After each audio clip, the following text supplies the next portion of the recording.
आजपर्यंत आपण अनेक ग्रंथांचं श्रवण केलं. आजपासून एका नवीन ग्रंथाला सुरुवात होत आहे.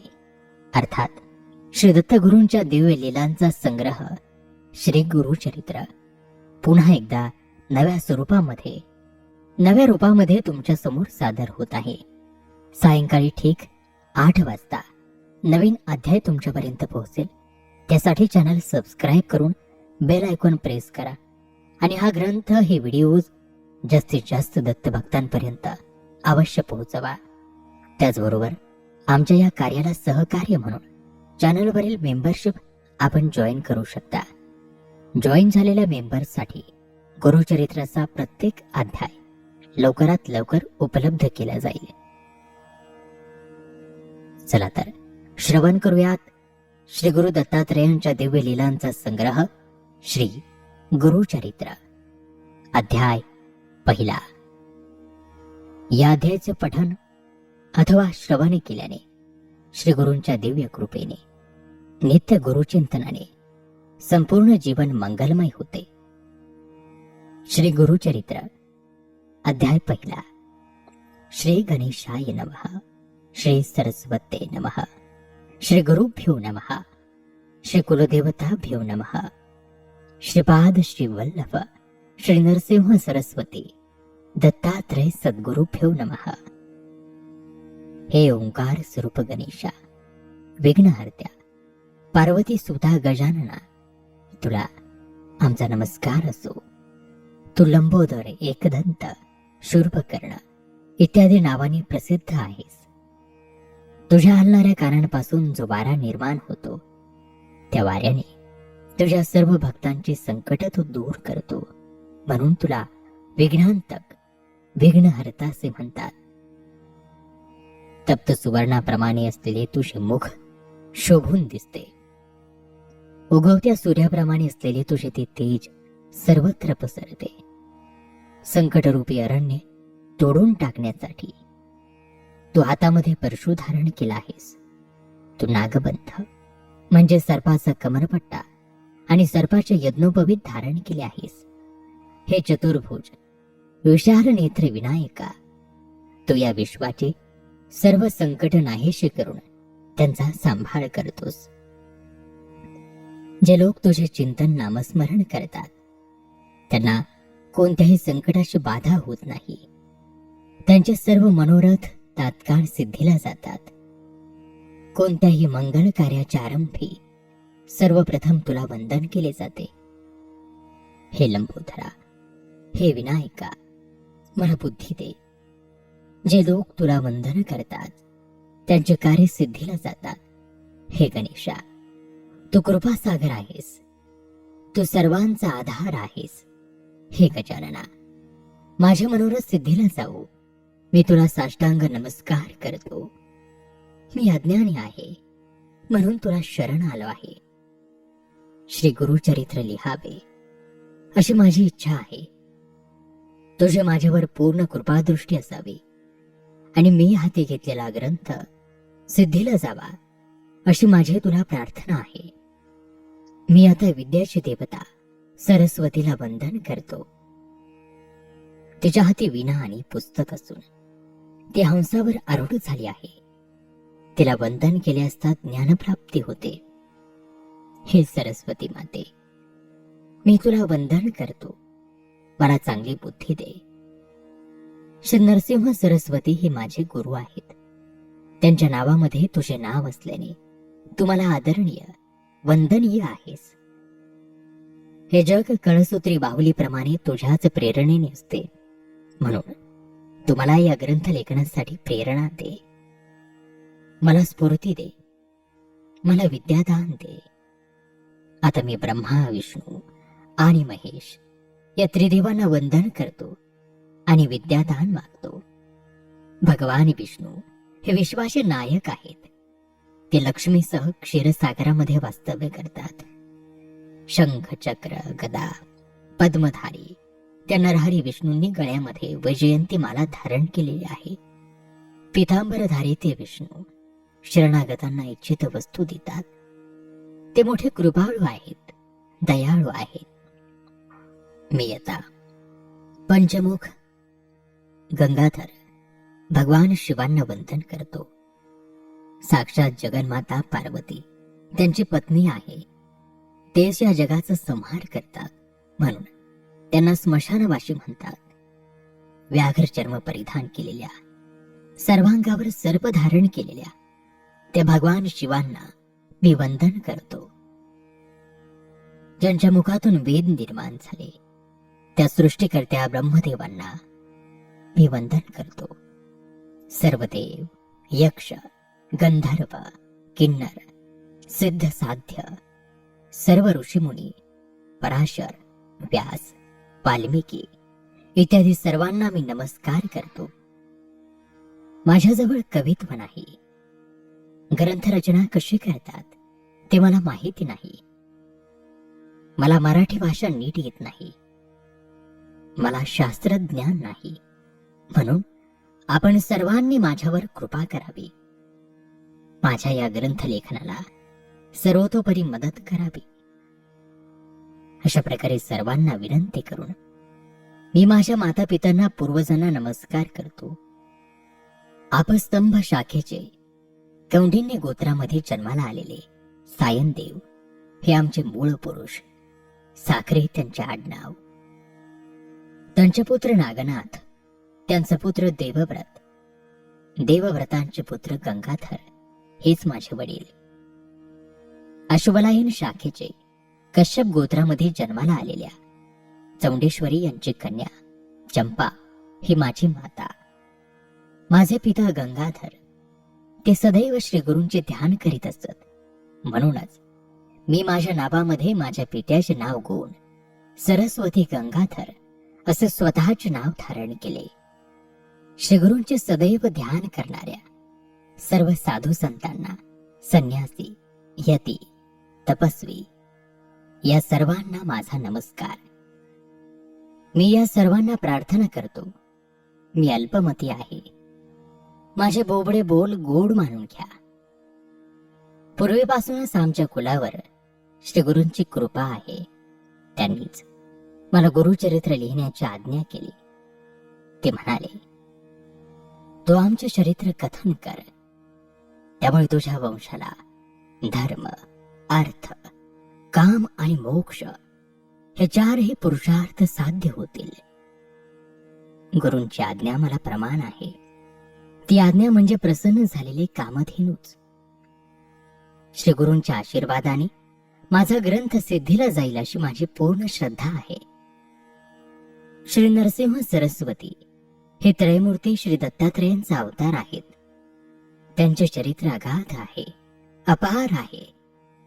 त्यांचे वर्णन कोण करू शकेल? परंतु प्रत्यक्ष श्रीगुरूंनी मला आज्ञा केल्यामुळे मी ते सांगत आहे. ज्याला पुत्र पौत्राची इच्छा असेल त्याने या चरित्राचे नित्य श्रवण पठन करावे. जो या चरित्राचे श्रवण किंवा पठन करेल त्याच्या घरी लक्ष्मी नित्य वास करेल. त्याला सर्व प्रकारचे ऐश्वर्य प्राप्त होतील. श्रीगुरूंच्या कृपेने त्याला रोगराईची बाधा होणार नाही. पूर्ण श्रद्धेने या चरित्राचे 7 दिवस पारायण केले तर सर्व प्रकारची बंधने नष्ट होतील. अशी हे परम पुण्यदायक दिव्य कथा मी सांगत आहे. श्रोते हो, मी सांगतो यावर पूर्ण श्रद्धा ठेवा. आम्ही स्वतः या गोष्टीचा अनुभव घेतला आहे. आपणही एकाग्र चित्ताने हे चरित्र श्रवण करून अनुभव घ्या.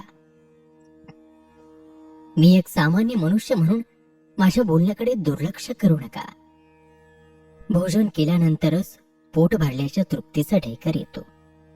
त्याप्रमाणे हे मी स्वानुभवातून बोलत आहे. ओस दिसायला काळा आणि वाकडा असेल तरीही त्यातून अमृतासारखा गोड रस मिळतो. कावळ्याच्या विष्ठेतून बीजाचा प्रसार होतो आणि त्यातूनच पिंपळ उगवतो हे लक्षात घ्या. श्री गुरु चरित्र प्रत्यक्ष कामधेनू आहे. त्याचे श्रवण केले असता मनुष्याला परमज्ञानाची प्राप्ती होते. म्हणून श्रोते हो, आपण लक्षपूर्वक ऐका.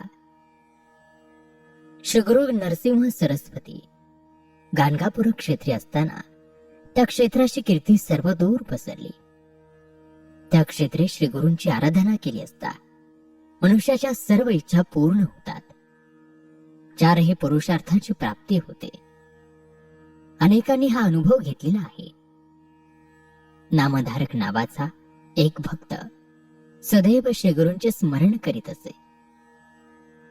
एकदा त्याला श्रीगुरु दर्शनाची तीव्र ओढ निर्माण झाली, म्हणून तो तहान भूक विसरून गाणगापुराकडे निघाला. आता एकतर श्रीगुरूंचे दर्शन घेईल, नाहीतर या नश्वर देहाचा त्याग करीन, असा निर्धार करून तो श्रीगुरूंचे स्मरण करीत जात होता. तो मनामध्ये श्रीगुरूंना आळवीत होता. अहो गुरुदेव, लोखंडाला परिसस्पर्श होताच त्याचे सुवर्ण होते असे म्हणतात. आपले नाम परीस आहे, ते माझ्या हृदयामध्ये सदैव आहे असे असताना मला इतके दुःख का बरे भोगावे लागते? परिसस्पर्शाने जर लोखंडाचे सोने झाले नाही तर दोष कोणाचा? हे लक्षात घेऊन कृपया माझ्यावर कृपा करा. अहो गुरुदेव, आपण कृपावंत आहात, परमदयाळू आहात. सर्वांच्यावर आपण कृपा करता, मग माझ्याबद्दल आपल्याला दया का बरं येत नाही? आपण मला दर्शन दिले नाहीत तर मी कुठे आणि कुणाकडे जाऊ? अशा प्रकारे व्याकुळ झालेला तो नामधारक पुन्हा पुन्हा श्रीगुरूंची आळवणी करीत होता. अहो गुरुदेव, कलियुगामध्ये श्रीगुरु हेच श्रेष्ठ आहेत. ते कृपा सिंधू आहेत, भक्तांचे कृपा सिंधू, भक्तांचे रक्षण करते आहेत. ते नरसिंह सरस्वती या नावाने विख्यात होतील. ते आपल्या भक्तांचे रक्षण करतील असे वेदवचन आहे. आपण ती वेदवाणी खरी करून दाखवा. हे दयासागरा, मला भावभक्ती माहीत नाही, माझे मन स्थिर नाही. तुम्ही कृपासागर आहात, माझ्यावर कृपा करा. आई आपल्या बाळाला कधी दूर ठेवते का? तुम्ही तर माझे माता पिता सखा बंधू आहात. परंपरेने तुम्हीच आमची कुलदेवता आहात.